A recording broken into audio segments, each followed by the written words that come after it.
Rilling. I am fortunate enough to be Andy Kinn's Communications Director and your MC for today. So sorry you have to put up with me for another hour.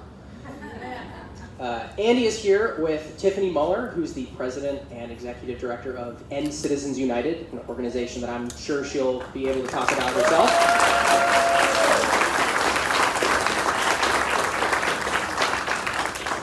And of course, you all know the man of the hour, Andy Kim.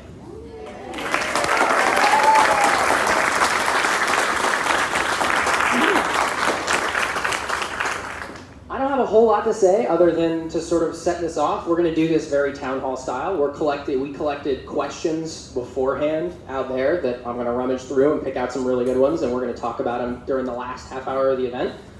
But for right now, I'd like Andy to come and just say a couple of words and introduce Tiffany, who then will throw it back to Andy, who will talk about how he plans to clean up Washington and get representatives back to working for you. So without any further ado, Andy?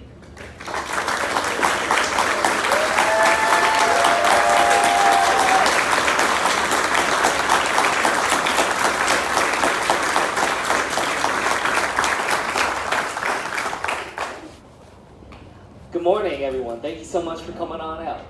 Well, this is an issue that's very dear to my heart. It's something that's at the core of why it is that I'm doing what I'm doing.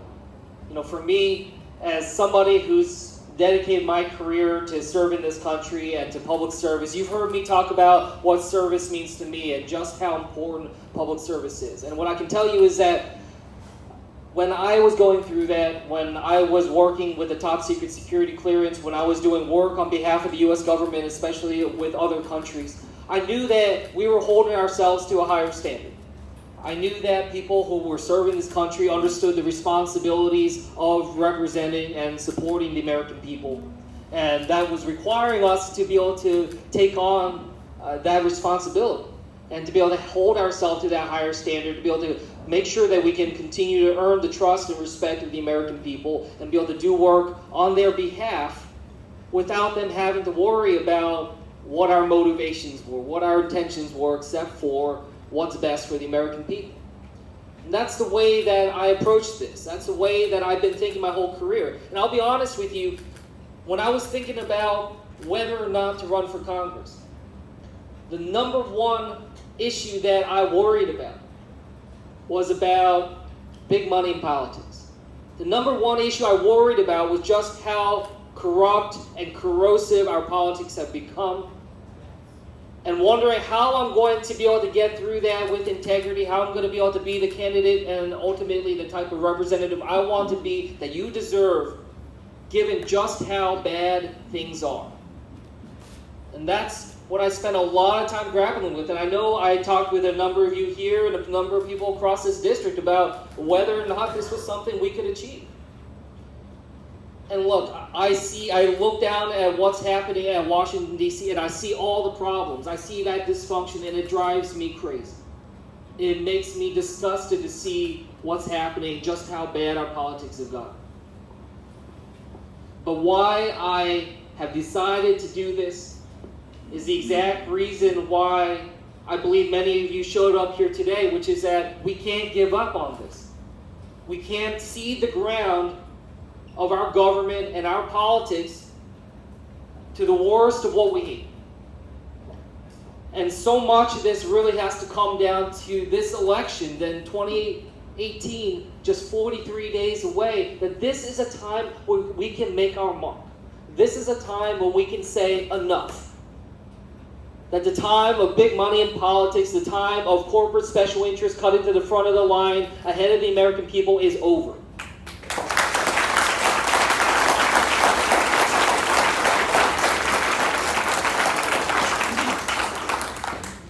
And that's why one of the very, very first things I did with this campaign when I started this last year was promising you that I was not going to take a dime of corporate PAC money.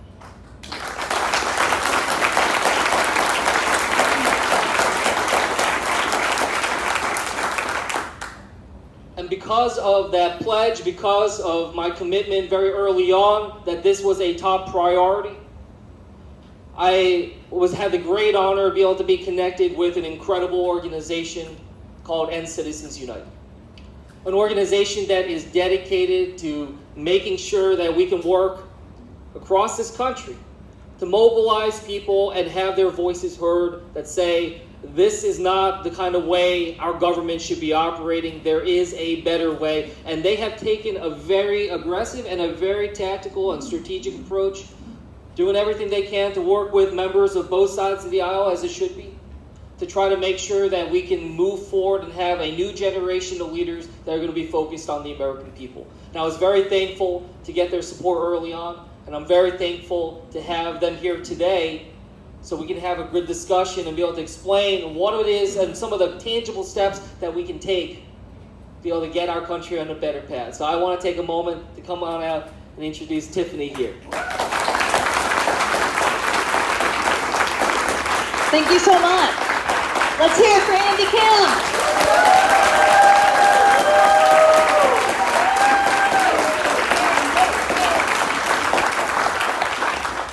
This is the kind of leader I am so excited to have in Washington starting in January to actually help change our rig system and bring real reform to us, right?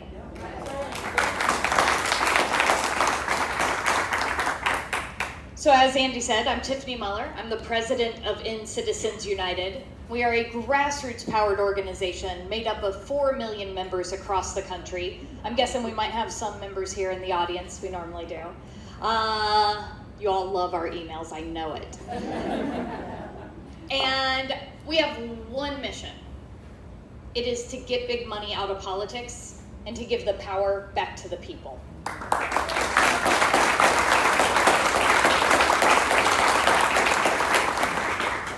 Look, I know that your faith in government has been shaken, right?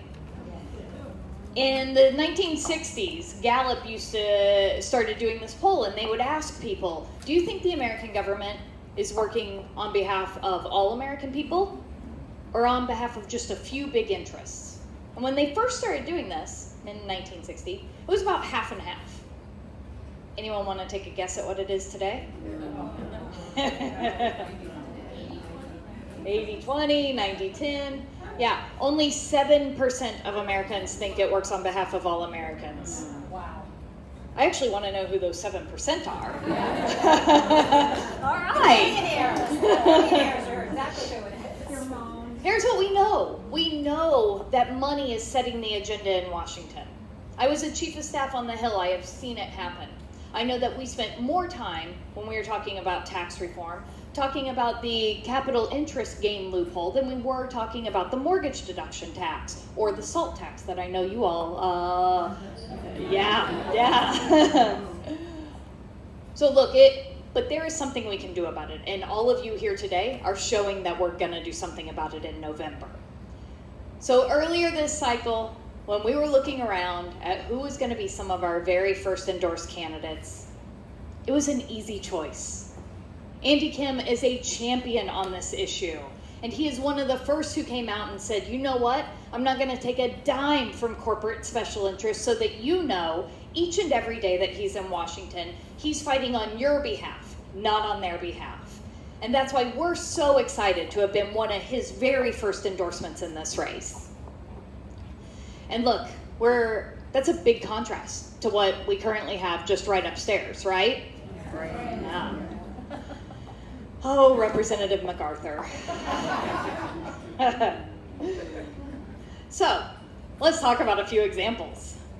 Speaking of tax reform comes up this year, and what does Representative MacArthur do? He is the only New Jersey congressional delegate who votes for that tax bill to take more money out of your pocket. And guess what he was doing at the exact same time? He bought $250,000 of oil and gas stocks because he knew they were going to get a $25 billion tax deduction. So while he was taking money from your pocket, he was lining his own. I think that kind of leadership needs to go.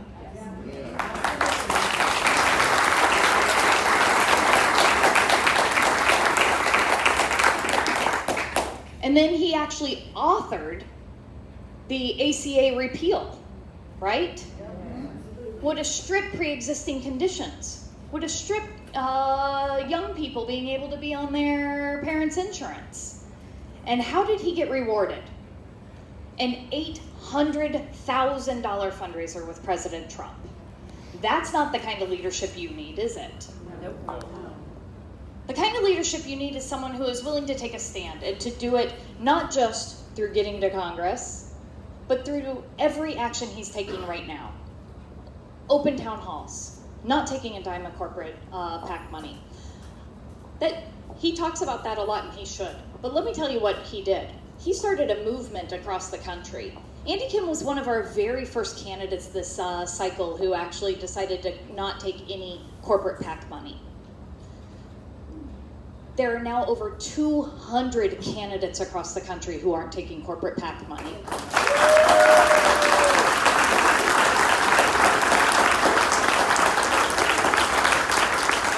He's led that effort, and because of his leadership, we're actually going to have an entire class that can come to Washington and actually restore your faith, pass real reform, and get something done finally. So I am proud to be here with all of you today. We are 43 days out. 43 days. This is a hard 6 weeks. But all of you here today, I know, want to see real change, right? All right, so here's what we have to do. 43 days. I need you to talk to each and every family member, friend, neighbor, book club member, I don't know, church member, someone you see in the grocery store. And I need you to make sure that they know about Andy Kim and that they are going to vote on November 6th. Then we need you to knock doors, make phone calls, text your friends and family, make sure everyone has a plan to vote. We need you to vote. The most important thing that you can do, because they can have all the money in the world, run all the attack ads they want. But it doesn't matter if you all show up to vote on November 6th.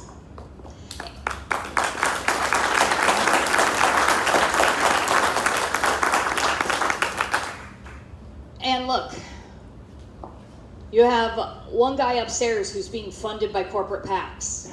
Just hand over fist, right? And you have Andy Kim who's standing with you. So yeah, he also needs you to dig a little deeper and donate $5, $10, $15, $25, anything you can, because he's running with the power of the people, and that's what we need to support. I'm so proud to be here today, and we're going to be there in the next 43 days, leading all the way up to the end, because this is one of our top 10 races in the country. We've endorsed over 200 candidates, so that's saying a lot. He's one of our top 10, was one of our first endorsed candidates, and we'll be here all the way to the end. I'm proud to stand here and be here when he rolls out this awesome reform agenda about actually how we change Washington. And I'm proud to be here with all of you today. Thank you.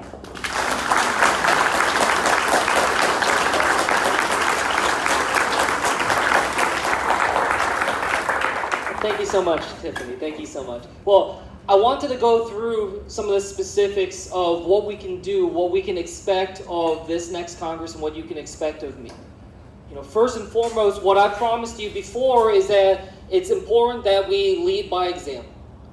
That if we're going to have a leader go down to Washington and say that they're going to stand up and fight against this corruption, that they need to be somebody that internalizes that to who they are. And that's why you've heard me make that promise to you before, that I'm going to be the most accountable, accessible, and transparent member of Congress. That's why I'm not taking a dime of corporate PAC money. That's why I'm going to have daily reports coming out from my office in Washington, D.C. about who I'm meeting with and what votes are coming up. Make sure that we understand what we can do together, and then have a public town hall every single month. But what I also want to promise you is that I'm also going to take steps like when our government has a shutdown, that I'm not going to take any salary. In fact, we should have legislation that ensures that members of Congress don't take salary during shutdown.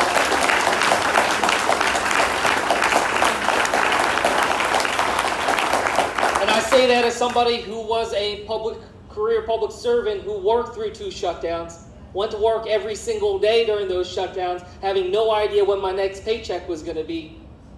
If that's the situation that we're going to have, our members need to make sure that they hold themselves to that same standard. I also promise you that if elected and have the opportunity to represent you, I will be 100% focused on you. And an example of why I want to make that commitment to you is I promise you right now that I will never become a lobbyist after time working in Congress.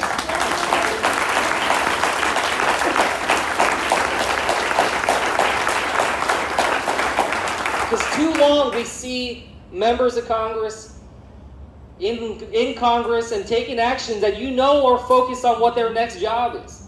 You know is focused on that big payout that they think they're going to get afterwards. And how many times do we see members of Congress just go straight back in as lobbyists, adding a couple zeros to their salary now, and utilizing their influence and their connections, not for the American people, but for whoever will pay them the most. That's disgusting. Serving as a representative in Congress should be the greatest honor. That higher standard, that belief, we want people that will rise up to that and take it on, not because it's something that they can leverage into a big paycheck later on, but because they truly believe in serving the American people.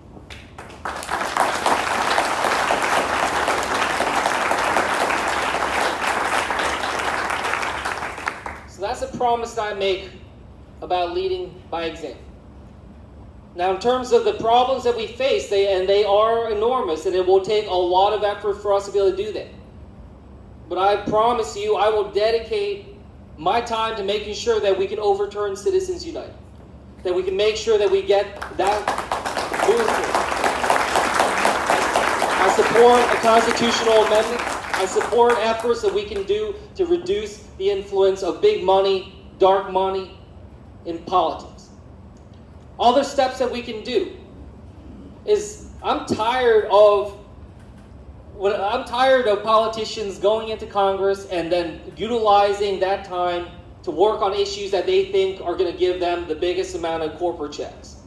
One example I'll give you is that it's no secret that a lot of members of Congress like to be on certain committees because those are committees that are going to be ones that help them connect with corporate donors.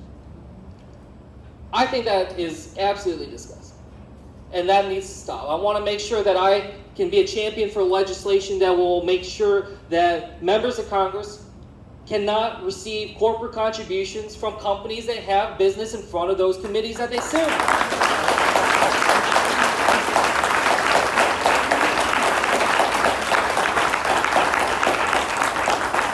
I told you I want to serve, if I have the opportunity, on the House Armed Services Committee.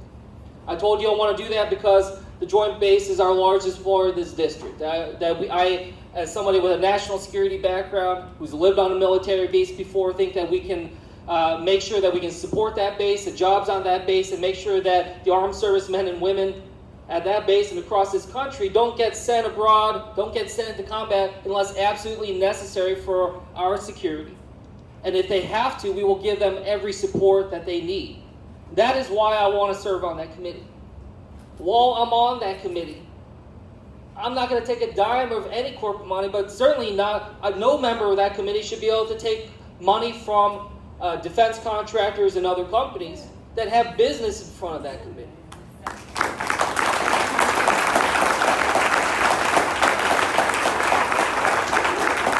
That's how you would know, that's how someone would know whether or not their member is on that committee for the right reasons.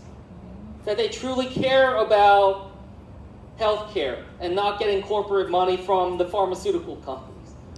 That they care about these other issues and not worrying about whether or not they're going to have a conflict of interest with the company that they've gotten corporate contributions from. That's the promise that I want to make to you today. And those are the types of reform that I want to make sure that we hold strong on. I also want to make sure that we're moving forward on a couple of other issues. I want to make sure that we're going to do everything we can to keep foreign money out of our politics. Right now, the ability for foreign money to come in without that kind of disclosure, without that information, is truly terrible. Our democracy belongs to us our democracy belongs to the people of this country. So I want to make sure we have legislation that does that.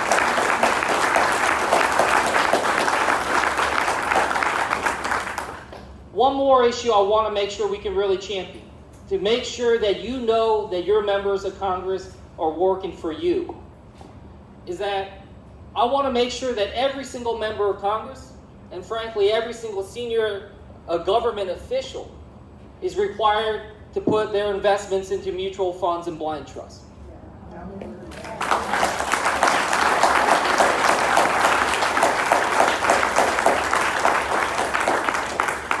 That was something that was, to me, is a no-brainer. It really is. And I've actually, there are a lot of Americans that I've talked to over this last year that don't realize that there's no requirement on members of Congress right now in that form. So the fact that you can have members of Congress who are trading individual stocks, individual securities, and making these big decisions, like the tax law that my opponent supported, knowing full well that their investments are going to have a significant payoff. That is an unbelievable conflict of interest. It's an abdication of leadership. It's something that tells you that you don't know who they're actually working for, what their motivation, what their intention, what their purpose in Congress truly is. And that needs to end now. So I promise you I will pursue and champion legislation on these issues and others. But today I really wanted to make sure you got a sense of where I stand, what my priorities will be from day one in Congress.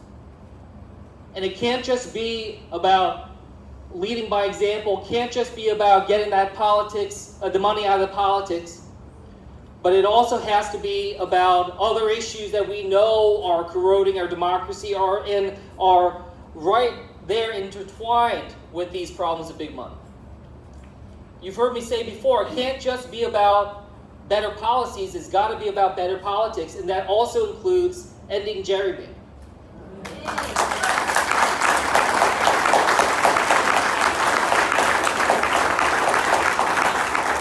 At this time when politicians are choosing voters instead of voters choosing politicians, that needs to come to an end. Being able to pass legislation in Congress that will require states to be able to use independent commissions to draw their lines is something we absolutely have to do. And that will be something that I prioritize and champion while in Congress. And that's the only way we're going to be able to move forward and have this across the board. I also want to make sure that we're focused on the issue of voter suppression. That these issues that we see across this country of people having their ballot locations changed or closed, and these other issues that are causing all these problems, we know that the core unit of our democracy has to be the citizen, and we need to protect and support that every single day, not just on election day. These are all issues together that I will champion, I will work on every single day that I'm in Congress. I hope you see in the way that I've conducted this campaign the kind of approach that we want to take as a member of Congress. I hope you see in me not just an opportunity for us to be able to get our country in a better path in 43 days. I hope you see in this campaign not just a way to hold a dangerous man accountable for what he's done to this district, but I also hope you see in me that kind of next generation of leaders that we need, that will approach things differently, that will focus on the American people and make sure that they conduct themselves with integrity and that they can earn the trust and respect of the American people. Thank you.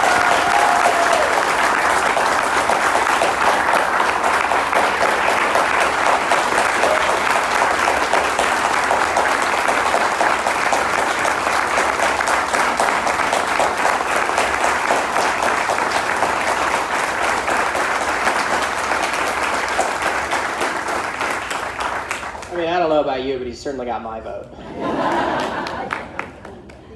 So now that we're at the second half of this little event, we took questions beforehand on some note cards just to make sure that we can streamline the process and I don't have to walk all over the room. So I just have a couple questions for you both, and I will hand you the microphone so you can answer it. A couple of them have names, a couple do not. Anonymous is fine. We're all friends here. Andy, this question's for you. How has not taking corporate PAC money made it harder for you to campaign? Does anyone have a name on it? I want to see if they maybe chipped in $5. No. I'll tell you, when I first made that pledge not to take corporate PAC money, I got a lot of people in the political world just saying, "This is absolutely crazy. You just threw in the white towel. That this was not something that you'd be able to do, going up against the 17th richest member of Congress." And the promise I made isn't just as a candidate. I want to reinforce that is a promise I make to you for my entire political career, however long or short.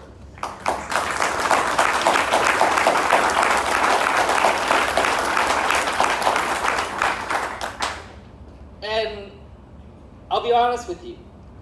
When I was making that decision, I didn't sit down and crunch through the numbers of how much money I think I would get from corporations and how much money I think I get from small donations. This was not a decision of what's going to support my campaign the best. It was a decision that was made on what is the right thing to do.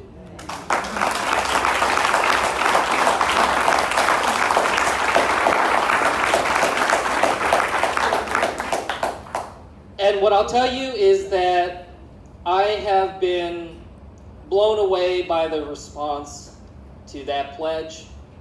I have been blown away by how it's an element of this campaign and my candidacy that many people recognize first and foremost. That when I talk to somebody or when and say I'm Andy Kim, they're like, "Oh, you're the candidate that's not taking the corporate money." It has become part of an understanding that this campaign's different in so many ways. But it has also inspired so many people to recognize that their contributions and their support matters to this campaign no matter how much they can contribute.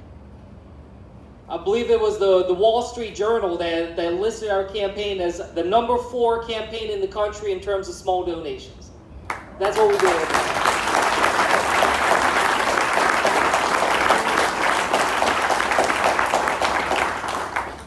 And I'm really proud of that. I'm really proud that we've been able to build out one of the strongest campaigns in the country because we absolutely need to make sure that we're fighting as hard as we can. And look, I hate big money in politics. That's the reason why I'm here today talking to you about this. But I also want to make sure that we can raise the resources we need because you got to fight on the battlefield in which you're dropped and be able to make that opportunity and get that ability to then bring about that change. So for us to have been able to build a campaign that can go toe-to-toe and then some with the 17th richest member of Congress, I'm incredibly proud.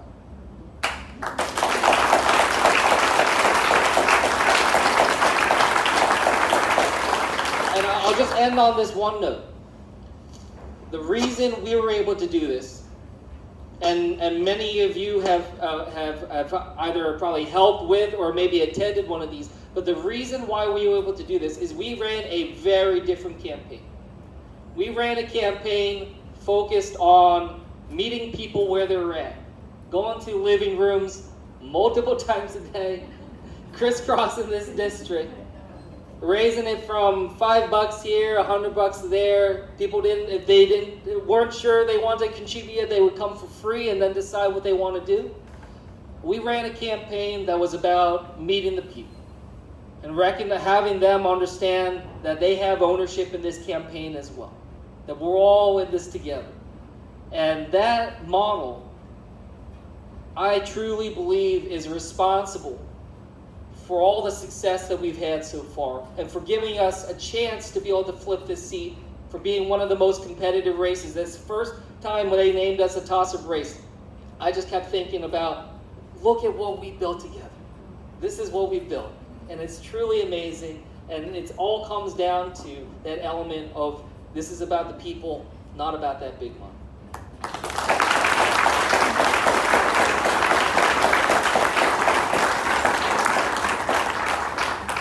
This next question comes from Robin. I remember seeing you. There you are. And I think I'm going to throw this to you first. How would you end the flow of money flowing into campaigns from large donors who want to skew elections? So let's take you, and then we'll have you answer that as well. Thanks, that's a great question. So let's start with a little bit about Citizens United.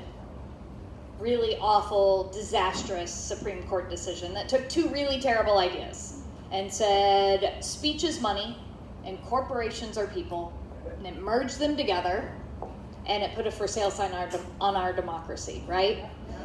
And what's happened is there's now been this just flood of unlimited and undisclosed money flooding into our elections.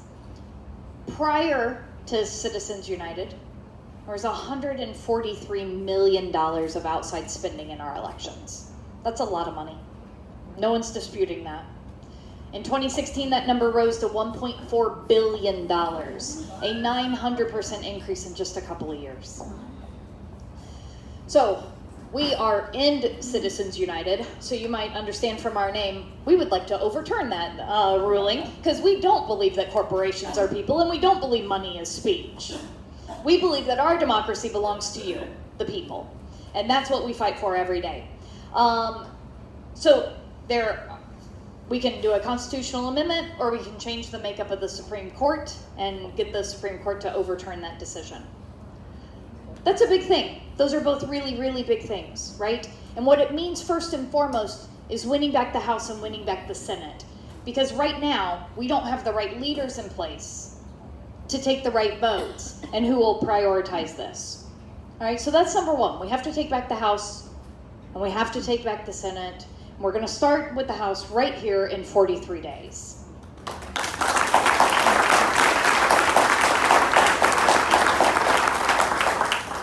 But here's the other thing, Robin. We have 20 good bills sitting in Congress that could actually start to reform the system now. Andy talked about a few of them, right? But let me talk through a few of them. One of them is the Disclose Act. Passed the House in 2010, was filibustered in the Senate. It would do this radical thing. It would say if you spend money to influence an election, you should disclose where that money comes from. Seems pretty simple to me, right? Like, you should at least know who's running those ads on TV that you have to see, right? Yeah. So that's number one. We could pass that tomorrow, put it on the floor. But right now, we have folks in Congress who lack the spine to get it done, which again is why we got to get Andy Kim up there. Number two, we could, Andy talked about this a little bit, we need to shut the loopholes that allow foreign money into our system. Part of that is passing that Disclose Act that we just talked about. Part of that is getting rid of shell companies that are funneling foreign money into our system. This is not just a threat to our democracy, it is a national security threat, and we have to end it.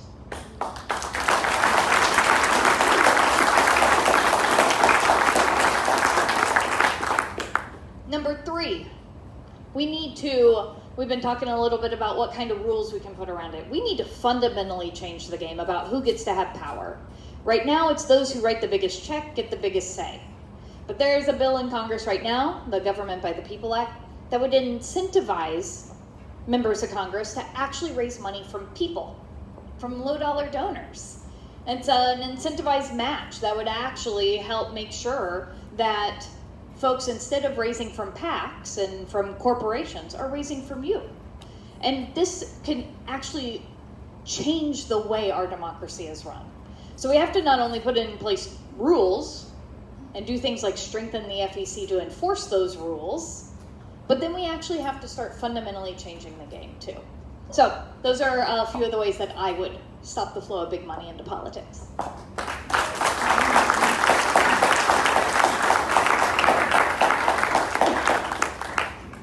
On this, I think Tiffany went through a lot of the issues and a lot of the ways in which we can do this, but one thing I just want to kind of flag is going through this as a candidate, especially in this final stretch, I see where this manifests. I see where the problem really comes to go. That I see how we have big money running these commercials here in this district. Ending Andy Kim, he's not one of us. Outside money coming in. Trying to say that. I say that coming from standing here right now in my hometown, where I grew up just down the road from here. But that's what you see, is that our influence, the influence in our politics, the message, it's being taken away from the candidates being able to talk about who they are and try to define themselves. Instead, we see so much more of this coming into the fold, where outside groups are starting to significantly dominate this landscape, which then puts added pressure on the candidates to have to raise even more money. And then that causes the problems where then that increases the ability for corporations and the biggest donors from being able to have influence on those candidates themselves. It makes candidates have to spend more time, more energy trying to raise money rather than being able to engage the people. So I just wanted to kind of connect some of those dots of how this is impacting across the board, how this impacts the time, the element of candidates. But also, you've heard me say this before, big money in politics. I thought this was mostly about taking time away from legislators from actually legislating. I thought it was about corporations and special interests continuing to cut to the front of the line, and these are big problems, no doubt. Some of you heard me say before, the other thing that I've come to learn over this last year is that the problem of big money fundamentally affects the kind of people that can run for Congress in the first place.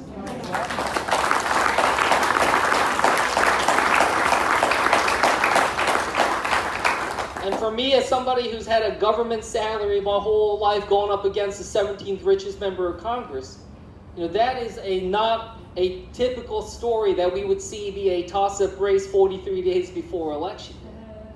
We've been able to neutralize and be able to do that because of the incredible energy here in this room and across this district. But it shows just how broken our system is. And it shows what we need to be able to do to be able to move forward. I hope that gives you a good sense.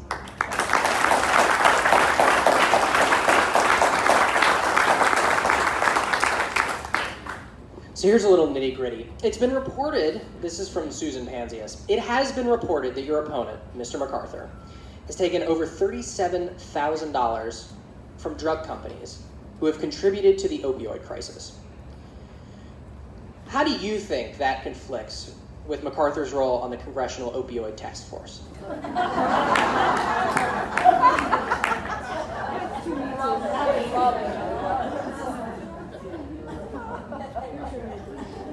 This goes back to that issue I raised about earlier. Is who are our representatives working for? What are they trying to get done?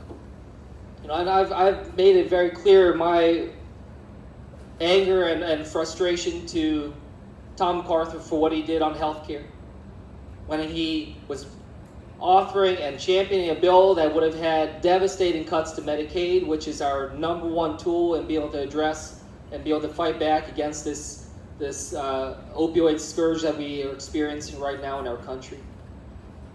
For us to be able to have a real strategy to be able to move forward and address this crisis that is affecting tens of thousands of people, over 60,000 Americans dying of drug overdoses every year. So, I want to make sure that this issue isn't, and this one about the pharmaceutical companies or about opioids. We see this with so many other issues that we face right now, so many problems that we face where we are looking at our representatives across this country and saying, who are they working for? What are their priorities? And I deeply worry about that, and that's why it's so important for me to hold myself to a different standard. Make sure that you know exactly that I'm going to be working for you each and every day. Focused on that, and we'll have all the opportunities we can to be able to talk through these issues and get through this together. And that's my promise to you. Thank you.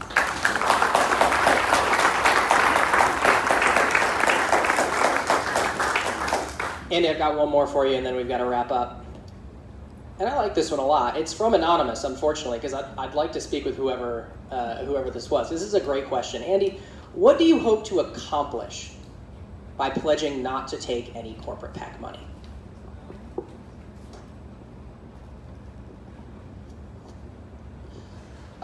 Well, that's an interesting way of framing it. Well, look, what I'll say about the corporate PAC money and why this is so important, why this needs to be, these issues need to be those first bills out of the gate for this next Congress, is because the problem of money in politics touches every other aspect of our society.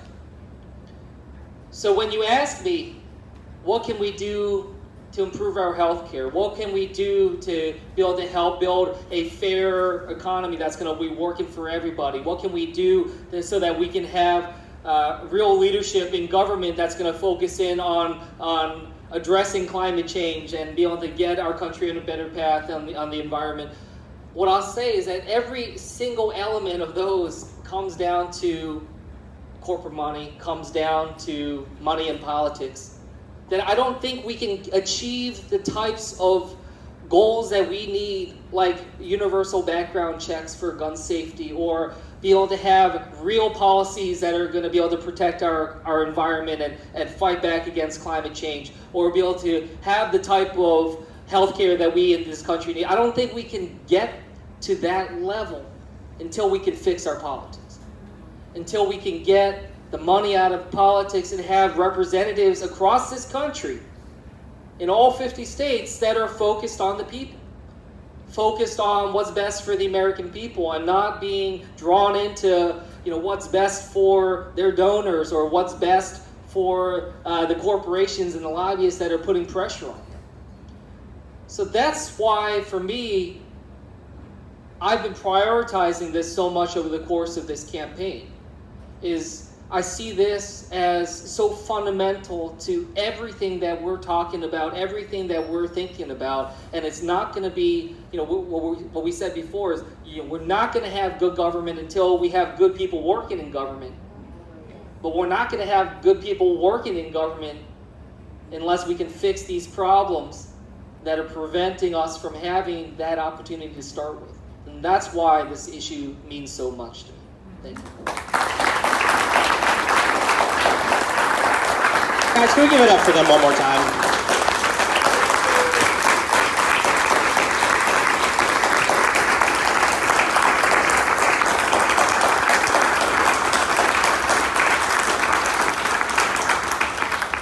I have one last person I'd like to introduce you to, and she's going to ask you for something. Charlotte? Hi everyone, my name is Charlotte. I am the field organizer in Ocean County. I grew up in Trenton, New Jersey, just down 295 South. My mother, she was the chief of staff for Governor Christy Whitman, and my father was the assistant commissioner for Florio under Health and Human Services. So I had some great conversations at the dinner table about taxes and about what's best for this country. But what I learned the most from having those two as my parents and going to school is the need to serve my country. And after graduating from University of Pennsylvania, I decided, should I go into the Navy? Should I go to teach for America? Should I do the Peace Corps? But I decided that to serve my country, I wanted to work for a candidate who will serve this country. And I wanted to put 60, 70 hours a week for a person who will get corporate special interests out of Washington, who will serve us and who will bring power back to the people. But now I'm going to be asking you to do that for me and to do that for Andy. We need you to sign up for one shift for door knocking, one shift for phone banking, or if you just want to have a chat about how to help the campaign. I love coffee. I survive on coffee. So just have a chat with me or have a chat with Tyler in the back, and we would love to have you join us in helping getting Andy elected. Thank you.